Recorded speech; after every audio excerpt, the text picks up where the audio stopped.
Predpokladom pre ukončenie vysokoškolského štúdia je spracovanie a následné obhájenie diplomovej alebo bakalárskej záverečnej práce.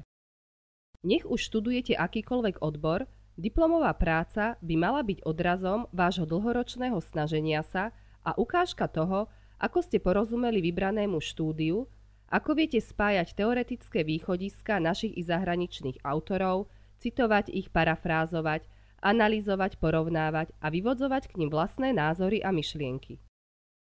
Každá univerzita alebo vysoká škola má svoje vnútorné usmernenia, ktoré sa týkajú spracovania diplomovej práce, jej vizuálneho vzhľadu a formálnych nariadení. Cieľom tohto kurzu je vám uľahčiť spracovanie diplomovej práce v textovom editore OpenOffice Writer. Ukážeme vám, ako si v programe OpenOffice Writer vytvoríte automatický obsah, zoznam bibliografie, ale aj nastavenie okrajov či vloženie čísla strán a tabuliek. Tento kurz má len koordinačnú a usmerňujúcu úlohu. Pri vypracovávaní vašej diplomovej práce sa riadte nariadeniami a predpismi vašej univerzity a vedúceho školiteľa.